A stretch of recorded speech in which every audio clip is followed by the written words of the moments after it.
I love the manga and anime Akagi, and with the Riichi City event to unlock the characters on the horizon, I want to talk about the manga. Akagi, the genius who dwelled in darkness, is a Mahjong manga that is a spin-off of Ten, which is also great, you should read it by the way. Both Ten and Akagi are written and illustrated by Fukumoto Nobuyuki. He is also well known for Kaiji. Akagi Ran from 1991 to 2018.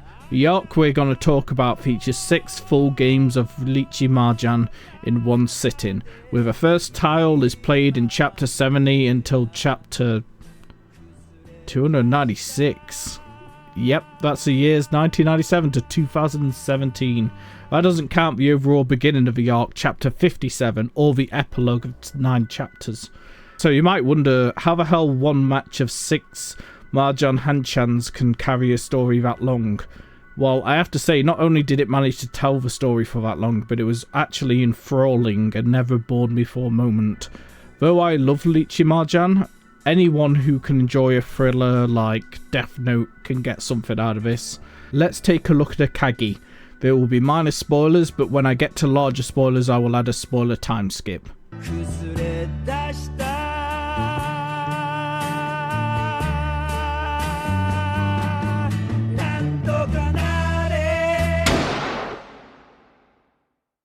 This is one of my favourite games, and I'm just going to give the most easy description of the game I can give you.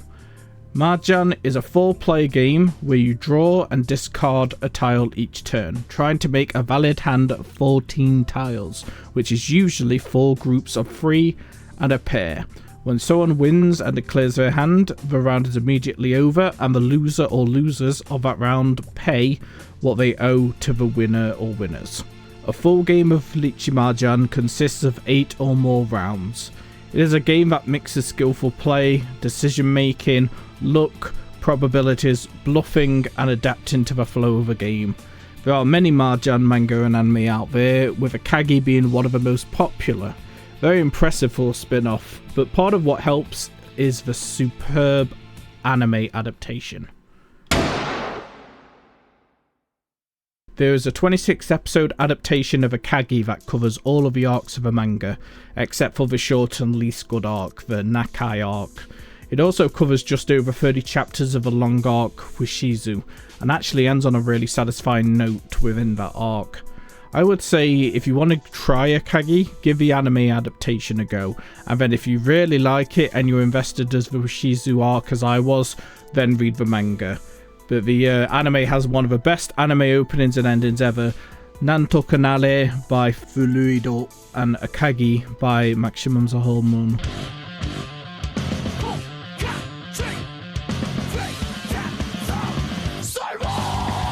Now let's talk about the precursor to this beast of an arc.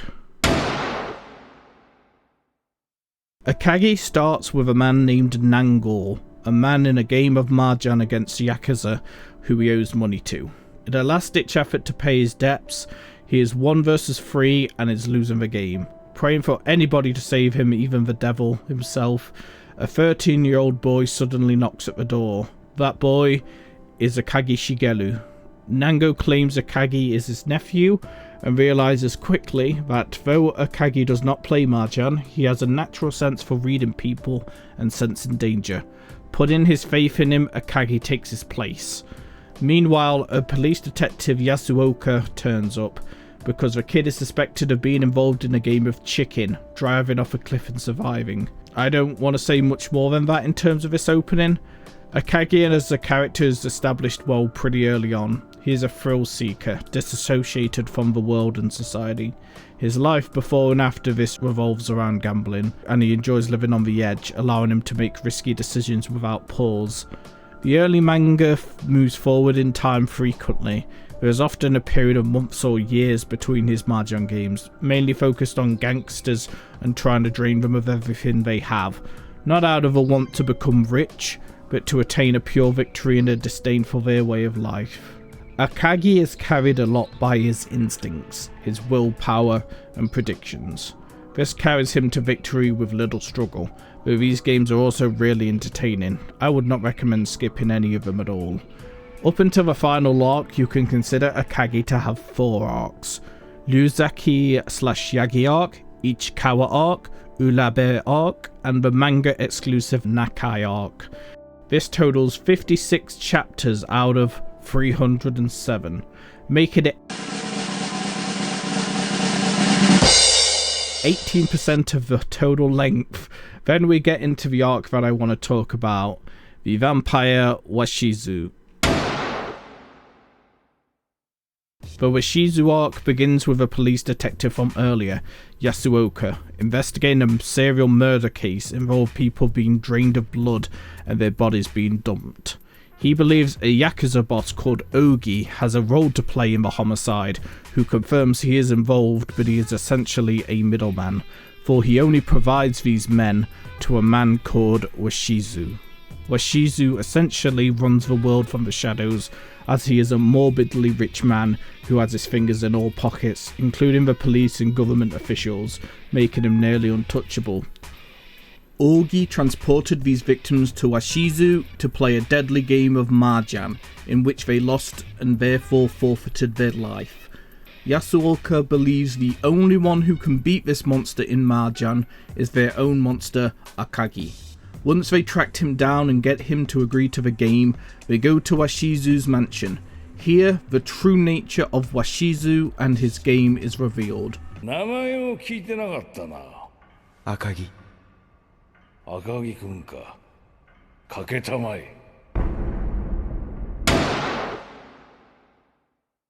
One unique point readers gravitated toward is that Washizu's Mahjong is such a unique variation, with 3 particular aspects to it.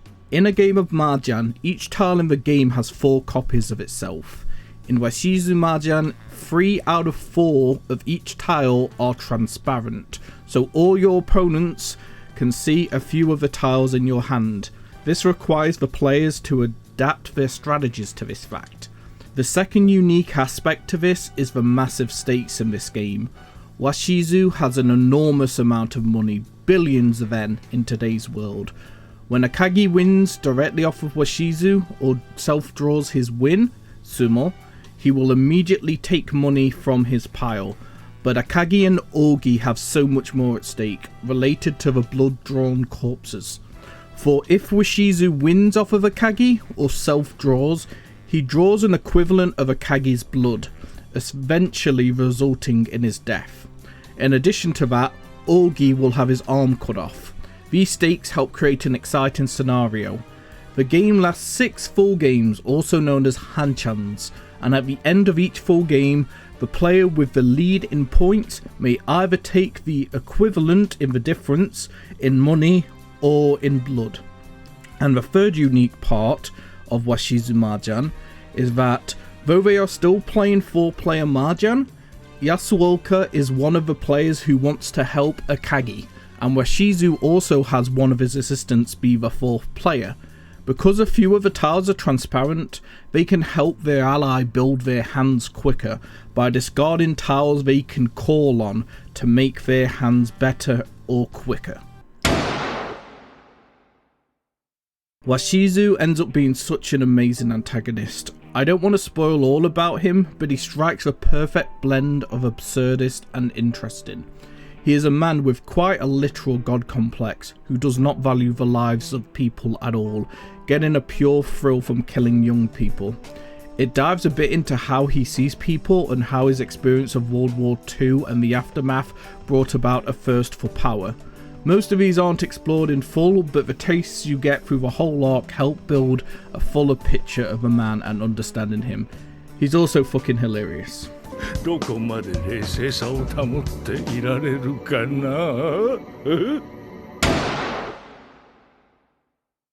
I absolutely love the art style of this series. I know it's not for everyone, in particular the noses, but I really like the angular look of the characters, and in the end it's a choice of style. The artist draws normal faces too in some of these art panels and some of his other works, and speaking of, this has some of the best manga art I've seen in a while. The art gets especially incredible as we start getting into the second half, where you can see Fukumoto's art evolve and his use of art to express metaphors for the game, or to explore Washizu's psychology. They are absolutely incredible. I don't want to use too many examples, so you can see some when you read it for yourself, but they help break the pace sometimes and add a lot to the story. There is also a modern drama that covers the entire Washizu arc, so if you prefer live action, that will also do it. I have watched all of it for the sake of this review, and it does cover the entire arc, which is great. Plus the actor for Ogi is fantastic, and Akagi and Yasuoka are well cast as well. However, for me, Iwao Washizu's actor is way more reserved than the character is in the manga, and it takes out some aspect of fun or out of the crazier scenes.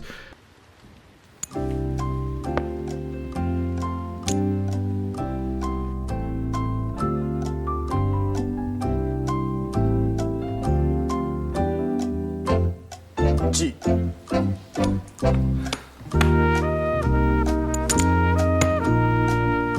I bought. G. Ho.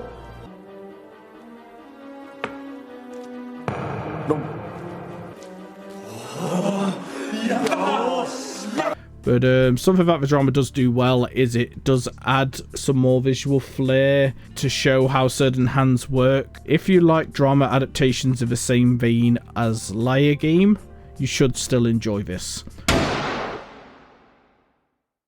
Just like you don't need to play American football to enjoy iShield 21 or have to play volleyball to enjoy Haikyuu, you don't have to play Mahjong to enjoy this manga or anime, though it does enhance it further. Like most good sports manga, what makes Akagi so investing is its use of the game to express emotions, mind games, willpower, success, failure, and intensity. For me, being a player enhances my experience, but it isn't necessary to enjoy it.